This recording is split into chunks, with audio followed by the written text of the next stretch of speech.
Glória a Deus, aleluia. Que alegria que nós estamos na última chave.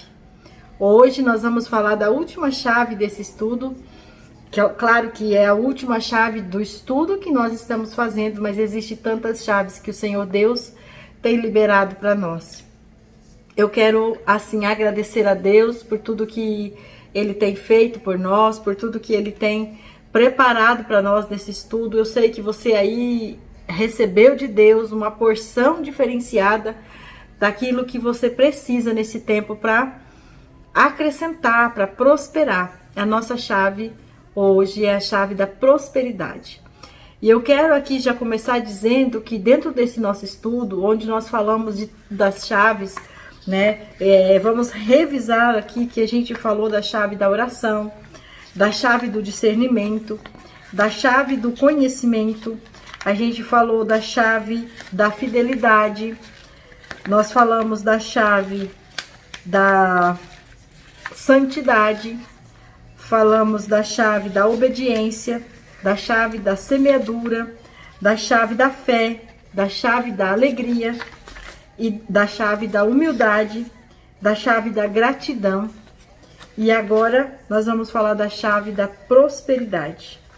A chave da prosperidade, ela traz para nós um entendimento muito claro de que quem é próspero não precisa dizer que é próspero. Quem é próspero tem uma vida próspera.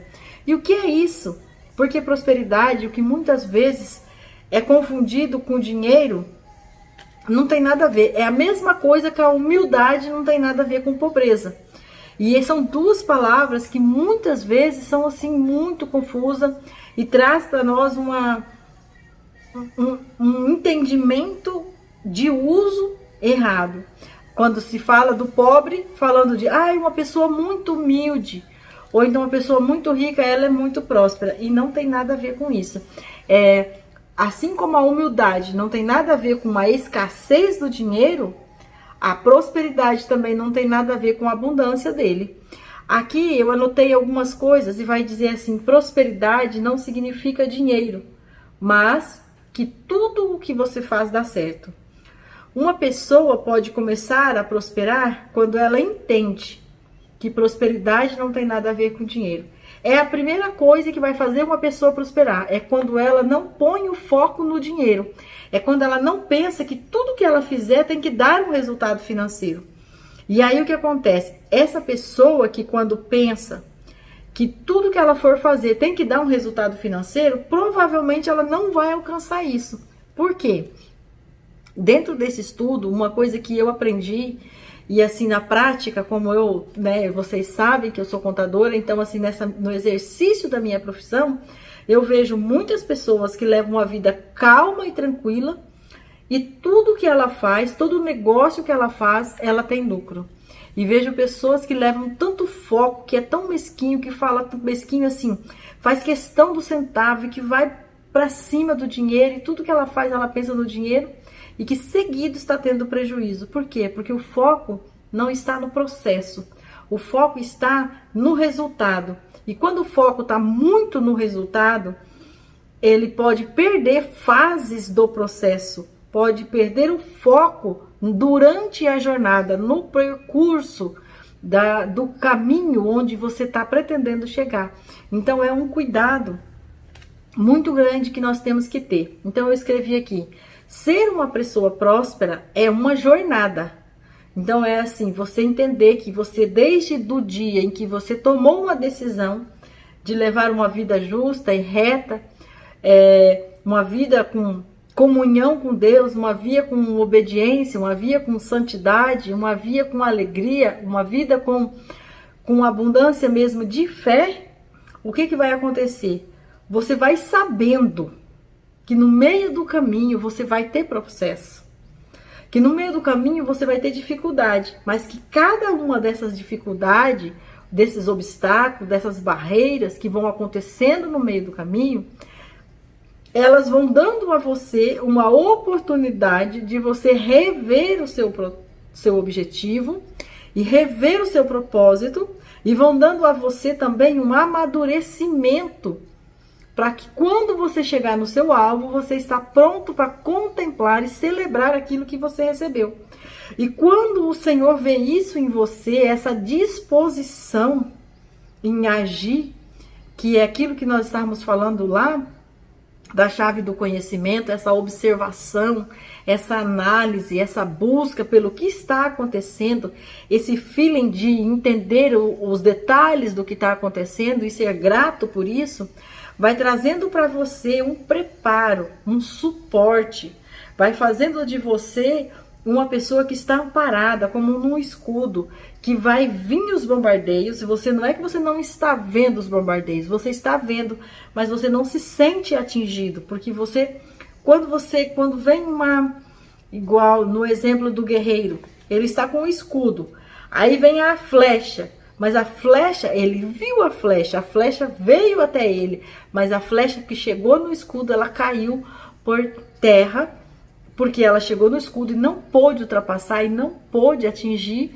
o guerreiro. Então, assim é quando você coloca o foco durante o processo. Você vê os obstáculos, você vê a guerra travada contra você, mas você sabe qual é o seu alvo, você sabe o que você está buscando.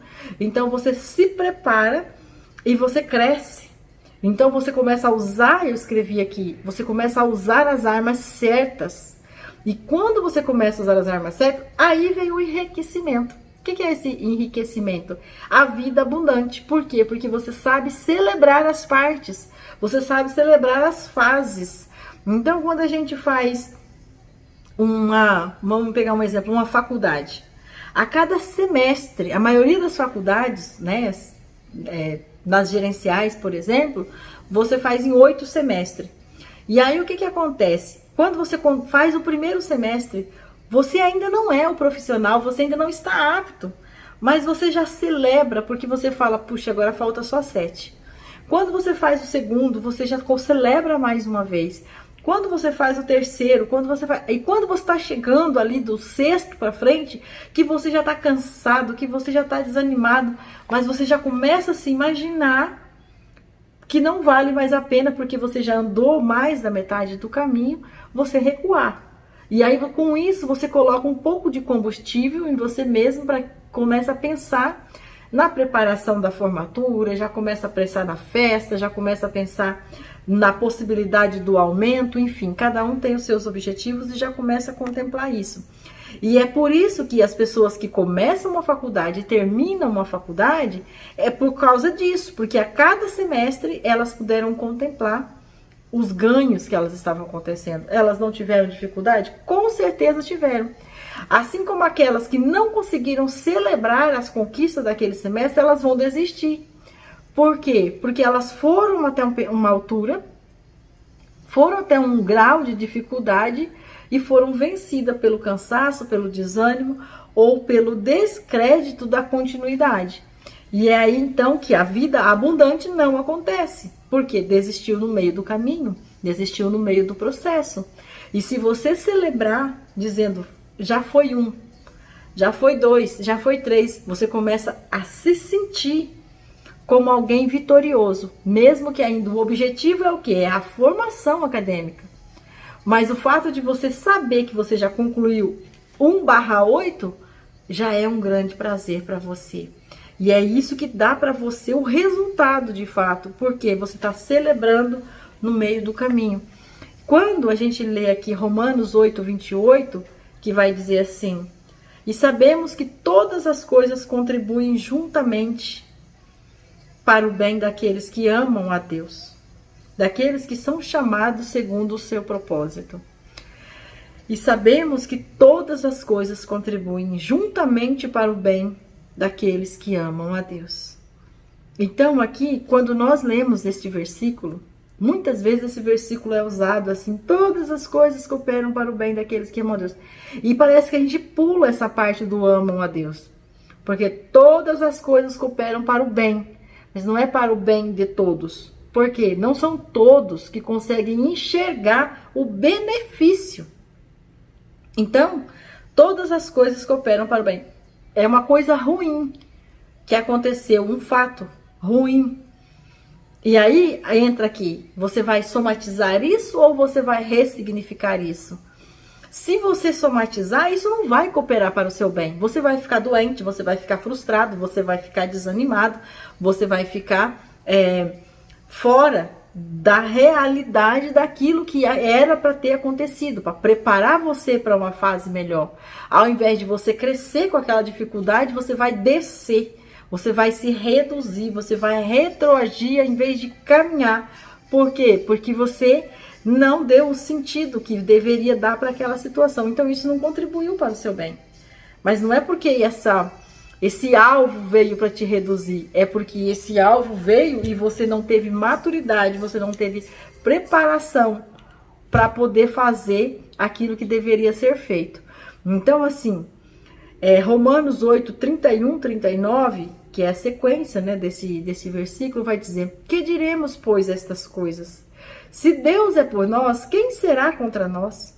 Aquele que nem mesmo a seu próprio filho poupou, antes o entregou por todos nós, como nós não dará também com ele todas as coisas? Quem intentará acusação contra os escolhidos de Deus? E quem Deus o justifica. Quem é o que condena? Pois é Cristo quem morreu, ou antes que ressuscitou dentre os mortos, ao qual está à direita de Deus e também intercede por nós. Quem nos separará do amor de Cristo? A tribulação, a angústia, a perseguição, a fome, ou a nudez, o perigo ou a espada? Como está escrito: por amor de ti somos entregues à morte todo dia. Somos reputados como ovelhas para o matadouro. Mas em todas essas coisas somos mais do que vencedores, porque Ele nos amou. Porque estou certo de que nem a morte, nem a vida, nem os anjos, nem os principados, nem as potestades, nem o presente, nem o porvir, nem a altura, nem a profundidade, nem alguma coisa, nem alguma outra criatura nos poderá separar do amor de Deus, que está em Cristo Jesus, nosso Senhor. Então aqui, o Senhor está dizendo para nós que, se nós olharmos para Ele, que é o que diz no 28, todas as coisas cooperam, né, para o bem daqueles que amam a Deus. Então, quem ama a Deus vai saber que Deus está permitindo que aquela situação aconteça para o seu próprio crescimento. E quando pensa dessa maneira, então nada poderá separar deste amor de Deus, deste cuidado de Deus, deste vínculo que Deus está criando e gerando ali para fazer com que haja uma conexão perfeita e você seja aprovado nessa fase para que Ele possa te elevar a um outro nível. Então, o que acontece aqui? Gênesis 39, 2, que vai estar ali falando de José. José, quando estava no meio do seu povo, no meio da sua família, que ele era tratado como um sonhador, ninguém estava dando crédito para aquilo. Só que por que José foi próspero? Porque quando ele estava no meio da família, que ele era amado pelo pai, que ele tinha aquela túnica diferenciada, que era a razão, né, uma das causas que os irmãos tinham muita inveja dele, que ele sabia que ele era o filho da esposa amada, que ele era um filho que foi muito esperado. Ele amava a Deus e respeitava a Deus.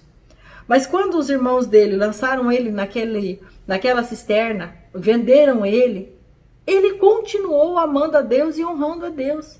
Quando ele estava lá sendo escravo, ele continuou amando a Deus e honrando a Deus. Quando ele teve a oportunidade de adulterar com aquela mulher que estava lá dando em cima dele, fazendo tudo o que podia fazer para que ele saísse dos propósitos de Deus, ele não pecou.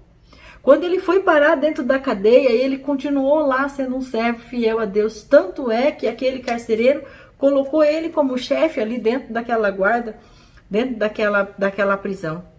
Por quê? Porque então em todo lugar que ele foi, ele prosperou. Porque em todo lugar que ele foi, ele usava as chaves corretas. A chave da obediência, a chave da gratidão, a chave da fé. O princípio que ele nunca quebrou, que era a conexão com Deus que ele tinha diariamente. Então não havia nada que pudesse derrubar esse homem. Por quê? Porque ele estava conectado, porque ele sabia que não, independente do caminho que ele estava transitando naquele momento, A presença do Senhor era o que importava e o que deveria estar com ele.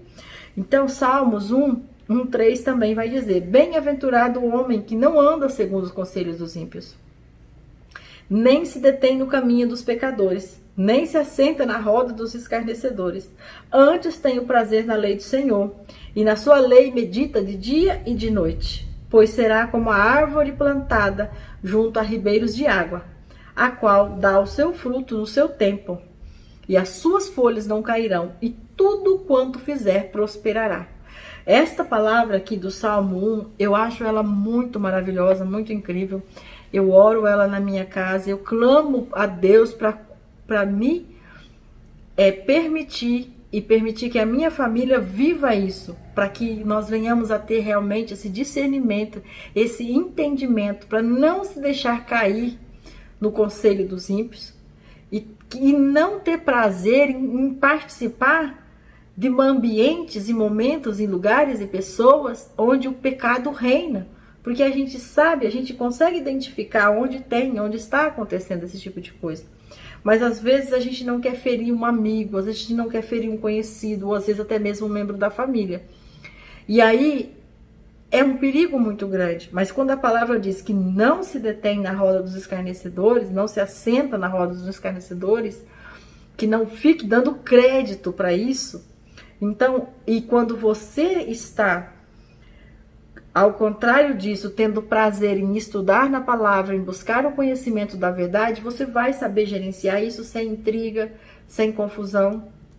E mesmo que dê ruim em alguns momentos, como foi o caso de José, quando ele correu daquela mulher, quando ele se recusou a consumar um pecado com ela, que ela levantou aquela mentira a respeito dele, acusando ele, e ele foi parar lá na prisão. Ele foi, mesmo assim ele foi. Ele pagou o preço em cima de uma... Ele foi preso, estava lá pagando um preço de um prisioneiro, sendo acusado de uma coisa que ele não tinha feito. Mas ele não teve problema com isso, porque ele sabia que Deus, independente se ele estava num lugar de honra ou se ele estava num lugar de desonra, Deus estava olhando para a fidelidade dele. E uma hora, mais cedo ou mais tarde, Deus ia aparecer e resolver aquela causa. E é isso que, quando em Gênesis mesmo, lá no 49, quando o pai dele vai dizer aquelas bênçãos, quando Jacó vai dizer aquelas bênçãos para os filhos antes de morrer, ele vai dizer para José: José é um ramo frutífero junto à fonte. Seus ramos correm sobre o muro. O que o pai dele está dizendo aqui no final? Olha só, quando a gente lê Salmo 1, que vai dizer que será como a árvore plantada junto a ribeiros de água, a qual ao seu tempo dará o seu fruto, e as suas folhas não cairão, e tudo quanto fizer prosperará. Quando o pai dá a bênção, lá em Gênesis 49:22, é bem isso que o pai fala sobre ele.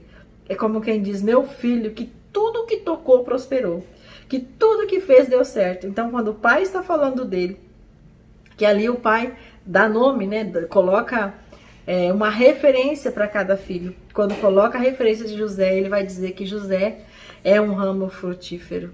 E isso é muito lindo, saber que o pai, aquele que chorou amargamente porque achava que o filho estava morto, quando chega na última, digamos assim, no último suspiro, vai lá e reconhece, coloca todo esse crédito na obediência do seu filho, e reconhece toda a prosperidade que o filho teve, porque caminhou por um caminho que agradou a Deus. Então eu escrevi aqui: José foi fiel em tudo, mesmo em tempo de prova. Mas a mulher de Potifar inventa uma história para ele, e Potifar acredita e joga ele na prisão.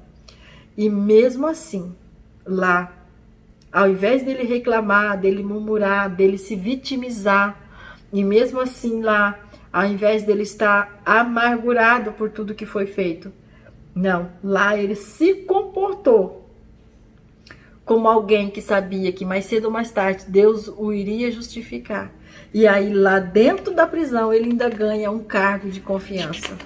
Mesmo dentro da prisão, ele ganha um cargo de confiança. Então, o tempo melhor que nós temos para viver é o tempo presente onde nós estamos. Ah, mas eu não estou vendo prosperidade, eu estou passando por angústia, por desespero, por sofrimento, por acusação. Estou no lugar que eu não deveria estar. Será mesmo?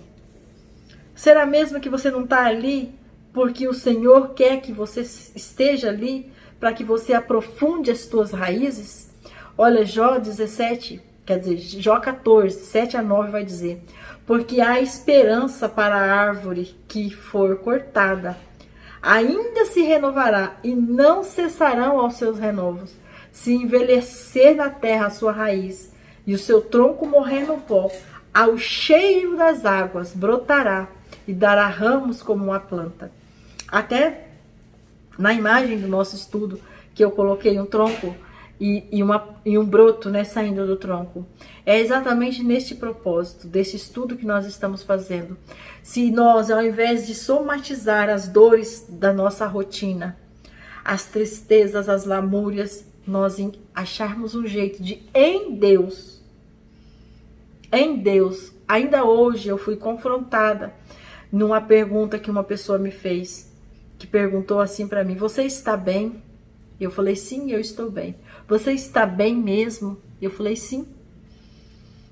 E eu percebi que a pessoa tinha uma pergunta mais profunda que ela queria fazer. Eu falei: em Deus eu encontro segurança. Em Deus eu encontro segurança para dizer que está tudo bem. Então, assim, eu não vou dar crédito para começar a murmurar, para começar a reclamar com o especulador. Porque isso vai trazer ferida para minha alma, isso vai trazer ressentimento, isso vai cutucar a ferida. Então eu não posso. E é isso quando está falando que onde há esperança. Aqui está dizendo que mesmo que a árvore for cortada, o interessante que eu acho desse versículo é que vai dizer assim: ao cheiro das águas. Quer dizer, o cheiro quer dizer que a água nem chegou.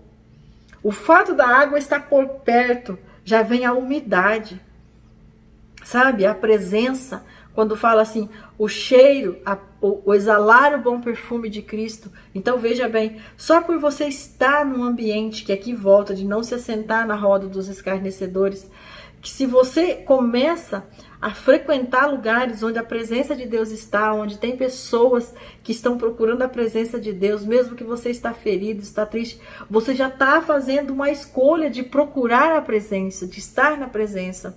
E isso vai trazer mudanças para a sua forma de pensar, para a sua estrutura emocional.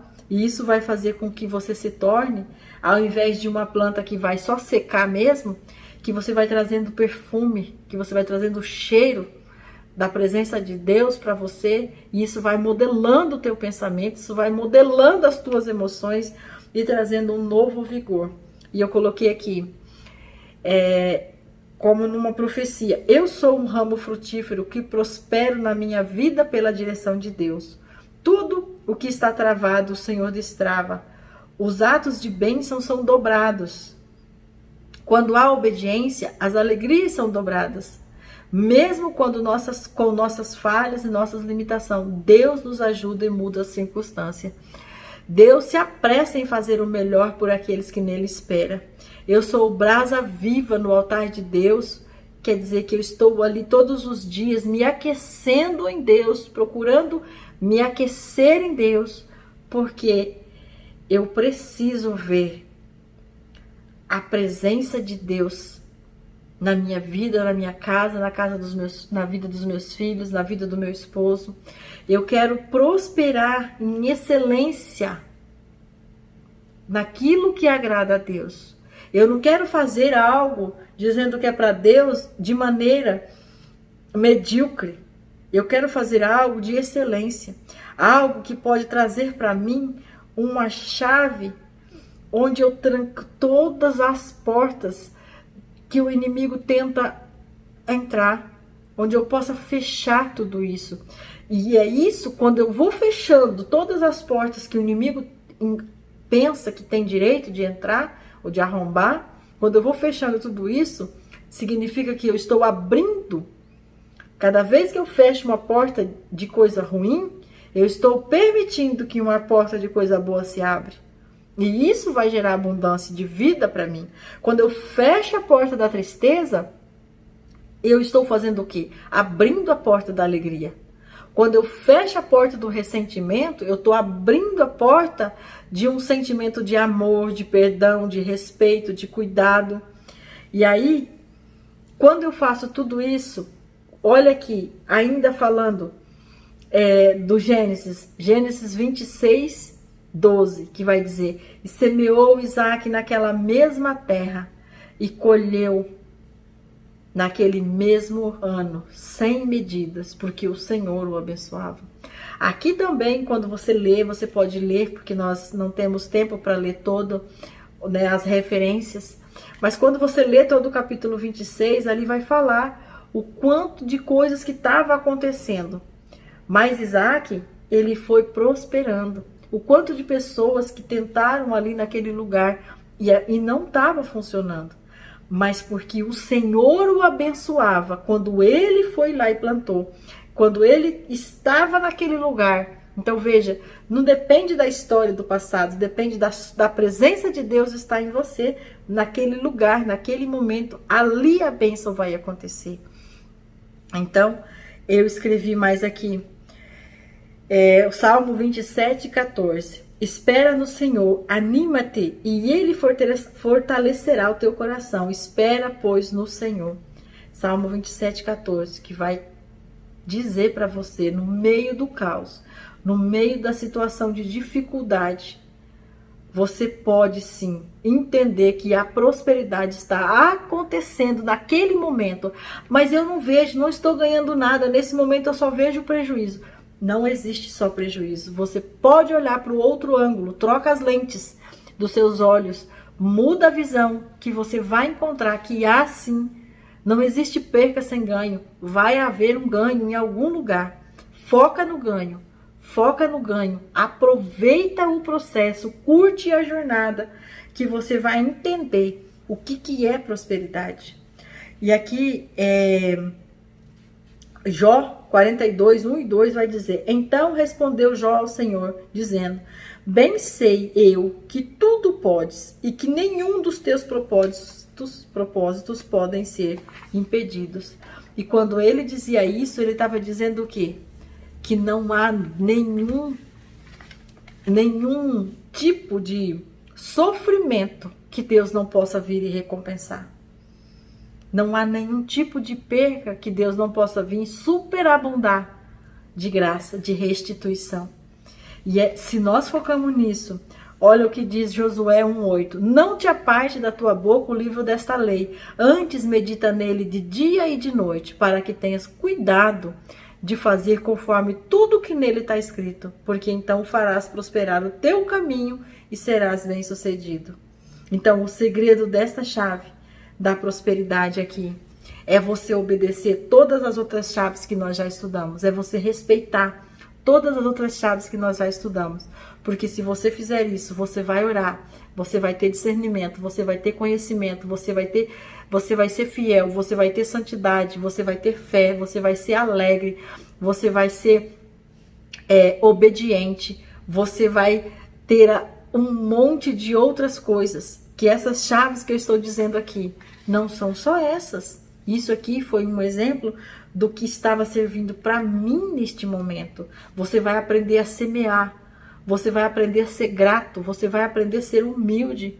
Então isso são as coisas que eu estava falando comigo, como eu já disse para vocês. Tudo que eu venho aqui, gravo e coloco aqui, é porque eu estudei para a minha vida, porque eu estou buscando para a minha vida. E essas chaves aqui, eu entendi na minha busca que são assim as chaves que podem destravar a vida daquele que está aí com alguma dificuldade e entende que quando eu estou falando das dificuldades são coisas simples, mas que travam na nossa mente, que são como aquelas areinha dentro do sapato, sabe? Que não te incomoda ali no primeiro momento.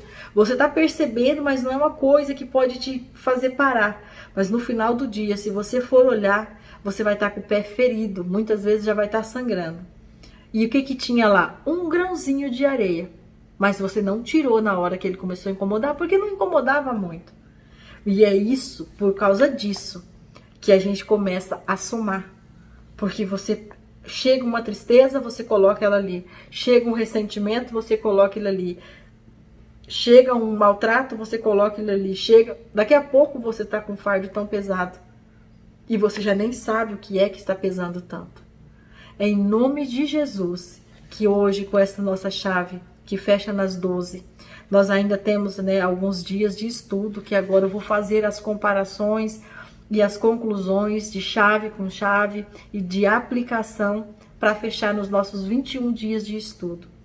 Que o Senhor te abençoe, que o Senhor te guarde, que o Senhor te ensine, te ajude a excluir tudo aquilo que não precisa ser somado aí na tua vida e que Ele te faça dar um novo ângulo, um novo olhar, que Ele te dê novas lentes para que você possa olhar os fatos e os acontecimentos que te geraram sentimentos de desconforto, para que você venha dar um novo sentido para isso e possa se sentir alegre dentro desta situação, sabendo que o Senhor é fiel e justo para lhe acrescentar abundantemente uma qualidade nas estruturas da tua emoção, para você saber gerenciar honrando a Deus, e assim os seus caminhos prosperará para a glória do nome de Deus. Amém?